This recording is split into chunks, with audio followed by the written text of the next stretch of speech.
A leaked video derides Fox streaming service. Okay, if you've seen this clip, this video of Tucker that everybody is playing, and we've all seen it. Everybody's seen it at this point. You know, I don't want to be a slave to Fox Nation, which I don't think that people watch anyways. We're going to, because, you know, I'm a representative of the American media now, speaking to an exile in Romania, welcoming him back into Brotherhood of Journalists. You know, and he's, you know, this is a, Carlson says on a video footage from 2022 leaked to Media Matters. I wonder who from Fox News leaked it to Media Matters, where Media Matters can't stand Fox News, but nobody's going to watch it. Probably on Fox counsel. Nation. Nobody watches Fox Nation because the site sucks. So I'd really like to just adjust and put the whole thing on YouTube.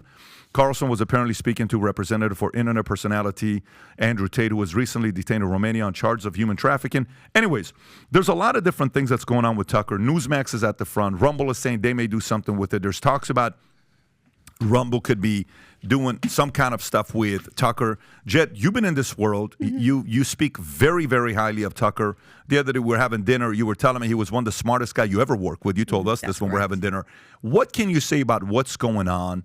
And where do you think this guy's going to end up? I mean, Tucker is a rock star, right? Tucker is one of the people that you actually work with, and you know that he believes what he's saying, that he's committed to principle, that if he makes a mistake and gets something wrong, he's going to say it, which is so incredibly rare in media.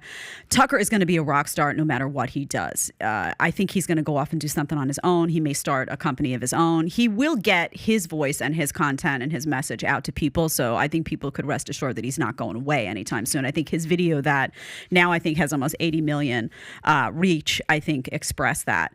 He's also laughing about these leaks. I mean, this is very predictable. When you work in corporate media, they very obviously fired him.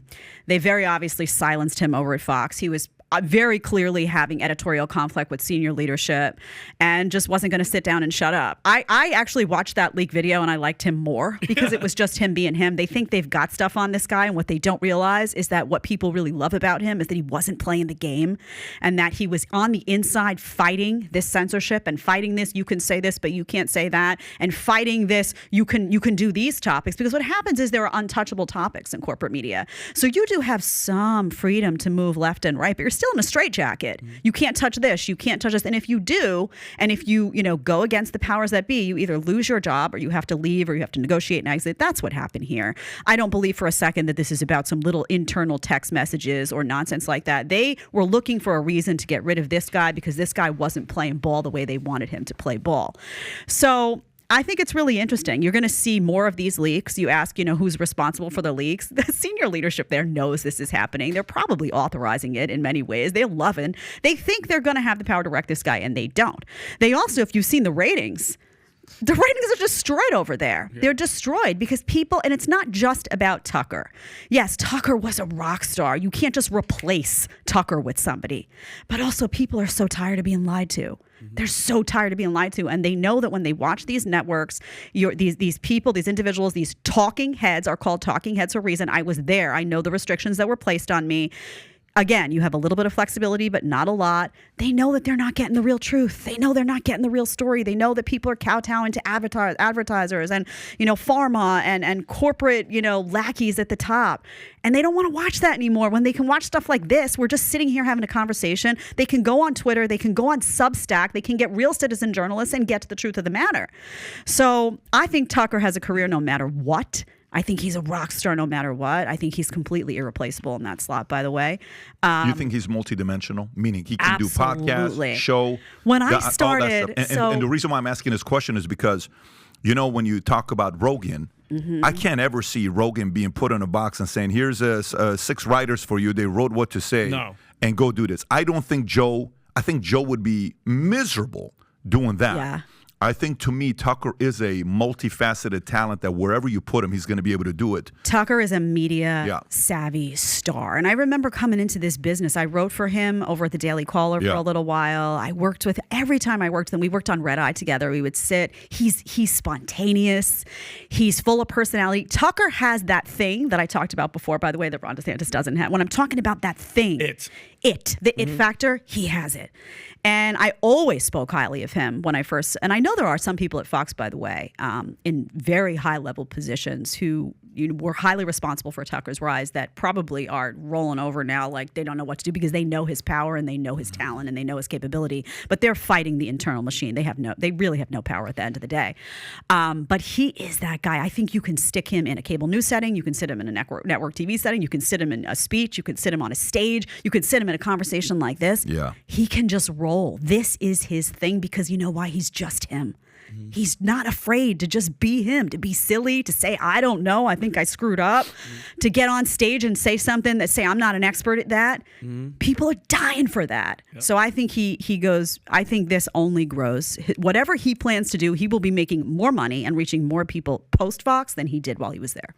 People call him a media personality, and I kind of disagree with that. I think he's a media leader. I look at what he did at Daily Caller. I look at what he did on his own show. I mean, he's not just a leading voice. He's a leading thinker. And he's a leader. He's a media leader. And so wherever he goes, if I was sitting there, I'd be sitting there saying, where can I really lead? Where can I be more than just this? Because I don't think, if he went someplace like Sirius for the Howard Stern contract, that's one-dimensional. Right? Here you go, Howard. Here's just, you want 10 producers, here's 10 producers. You want 20 writers, here's 20 writers. Now go sit and do your show. Stern, that worked. For Sirius, they got the subscribers they wanted, kind of, but that's so one-dimensional. This guy is so much broader. I believe he's a media leader, and I think he's going to land on his feet someplace that gives him that platform and that canvas and that to be freedom. The full person. Tucker hosted, I hosted a show called Fox and Friends Weekend for a while.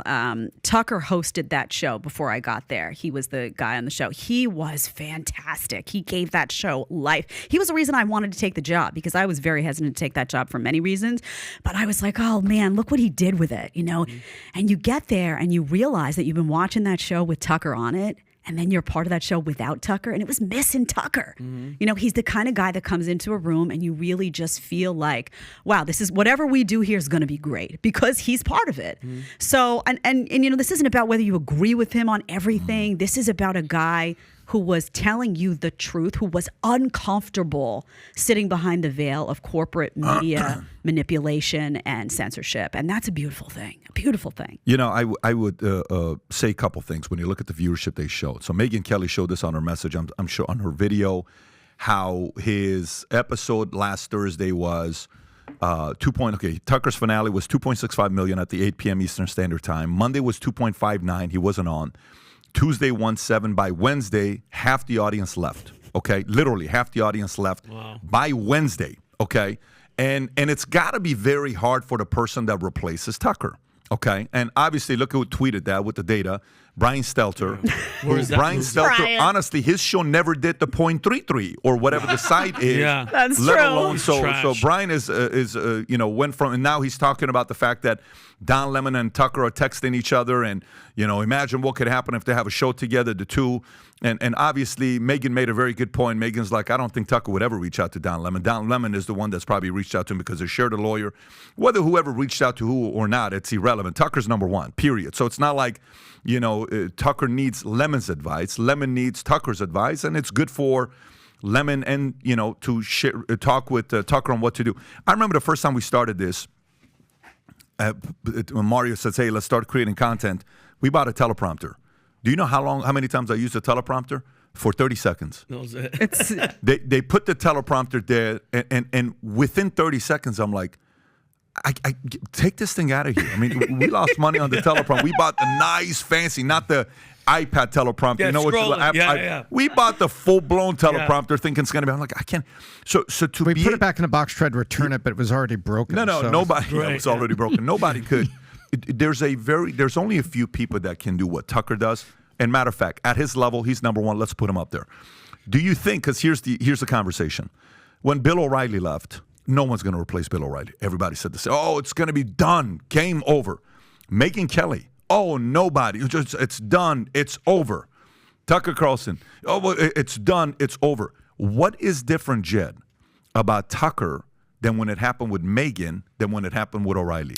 I don't know that it's Tucker. I think it's the time, and I think it's the awareness that people have of what corporate media is, and I think it's the options that they have. So it was a time where you didn't have a lot of options. You turned on the TV, that's what you saw. People would, I mean, I know, like my parents even, old school, put the TV on, you watch the news, you shut it off, that's your option. Now with podcasting is being what it is, with Twitter streaming, with Rumble, with VT, with all of these options, people are now seeing what corporate media is. So it's not just a rejection of like, oh, hey, you can't just replace Tucker and expect me to be a drone and keep the TV on. It's not just people saying that, but it's them saying, I know that you're misleading me. I know that I'm not getting an authentic experience here. I'm tired of it. That people weren't that tired and weren't as informed of how horribly censored this stuff was when Megyn Kelly left, when Bill O'Reilly left.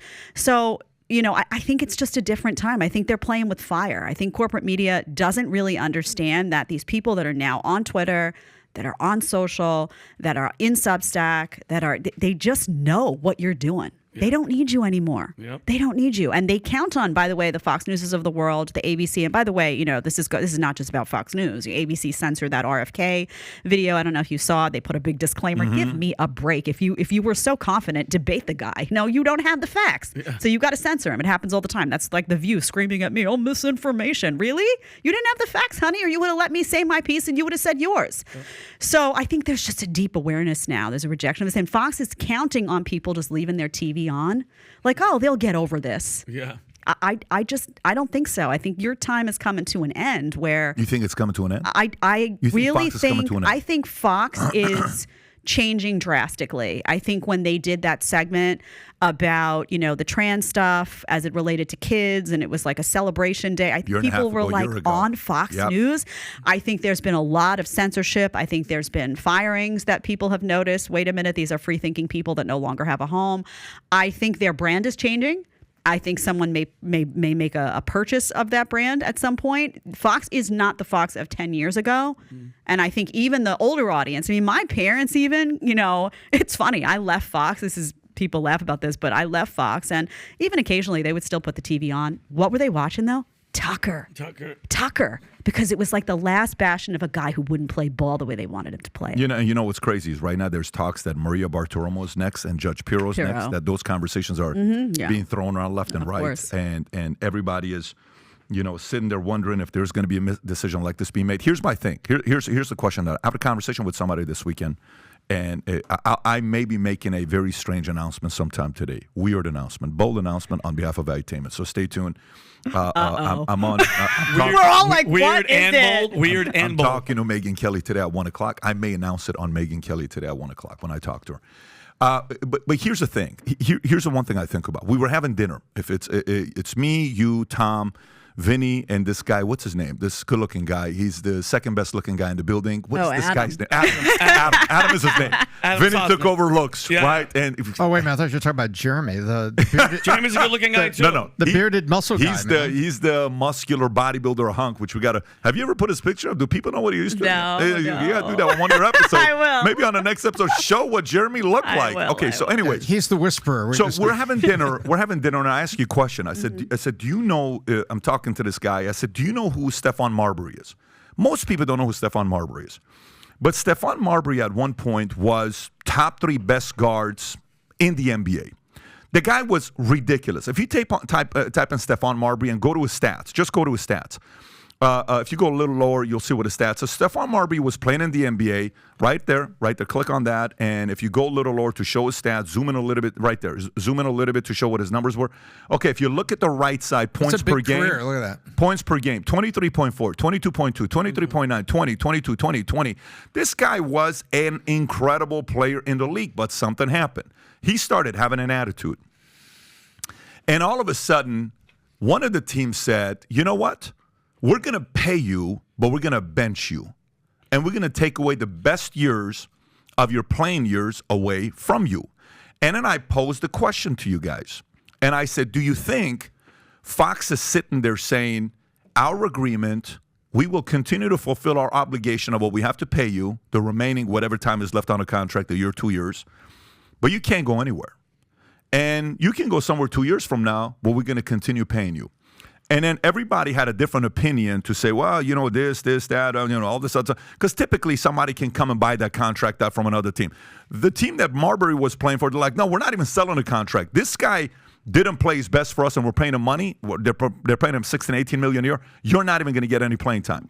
Do you think Fox at all, any percentage, that the strategy Fox is playing right now is to keep him benched for as long as possible to hurt Tucker Carlson? Do you think that's what a strategy Fox may be playing today? I don't think it's to hurt Tucker Carlson. I think it's to keep him quiet potentially through maybe the next election cycle. I mean, this guy is a danger to the system. This agenda goes really deep. This isn't just about Tucker. This is about what Tucker's talking about. This is about what he's putting front and center. Yeah. So there was always this idea that, if you were battling the system, you were battling the left versus right. That is not what's happening. Yeah. That is not what's happening. These are regular people who care about their freedom battling the system. Some people call it the system. Some people call it the matrix. Corporate media is that system. It's the censorship system. It's the be quiet, sit down, shut up, do what I tell you. And there's so many talking heads willing to play by that game. So it's less about Tucker. It's about what Tucker was shining a light on. It's about the powers that be that the people at Fox answer to. Who's their boss? Who are they getting messages from? So who do they report to? But you think there is a possibility that they're benching him between... Yeah, I do think that, Okay. well, right now, especially now because they're negotiating. Now, typically what will happen is there's two options. Either they're going to bench him the full duration of that contract and he's going to get paid, but he's not going to be able to go anywhere, which is a horrible thing to do. Or they're going to negotiate an exit and they will have to do some type of payout, but he will have freedom to go find another position or do whatever he wants. And once he starts that, then he will no longer get paid by Fox News. But I mean, they lose big time if they silence this guy long term. If they make a decision that they are going to cave to whoever they answer to in the system, and we know there are people you answer to, if they make that decision, people are going to be aware that they've silenced this guy. Let me throw a crazy thing out there. And if there's anybody qualified to speak on this, guys, Jedediah just crossed 200,000 subs. If you're a supporter of her message, let's get that channel and her voice to 1 million subs as soon. We may even put a party together and do a Jed event at 500,000 subs, and we'll make some announcements on that, what Jed is up to. But, Jed, there's two guys you speak about a lot. One is a guy named Andrew Tate, which I don't know if you've heard of this guy before. He's a very loud guy. I have. And another guy named Tucker Carlson. Is it fair to say you respect both of these guys? Yes. Okay. So I just got word from Andrew's camp. Literally right now, the text just came in. And the text says the appeal against the house arrest extension was rejected today again. So the boys will remain under house arrest until the end of May. So here's another one that they're doing. The last one they can do this on is June. I want to jump on a call with these guys right after this, right after I'm done with the Dream Team call. So,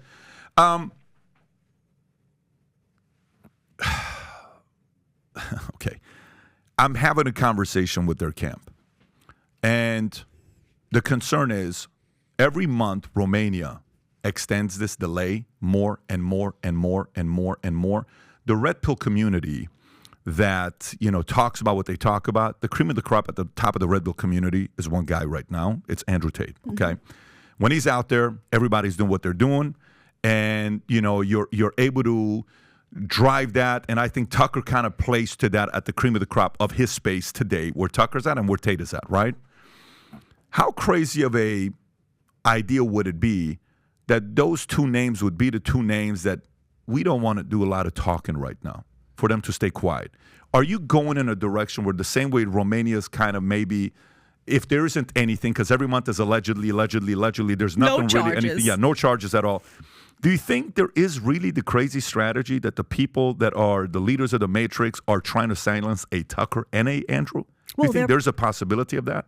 Of course. I mean, these are two guys that, again, they're not playing ball. They refuse to be silenced. I mean, you see Andrew Tate, he's under house arrest, but he's tweeting. He's reaching more people on Twitter than people on cable news who get on TV every day, get their hair and makeup done, and put on a big show.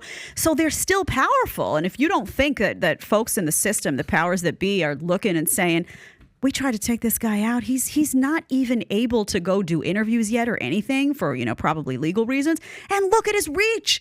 Tucker Carlson puts a tweet out and it reaches more people than the guy who was hosting in his old time slot on a cable news network that is the leader in cable news. So of course they want these guys silenced.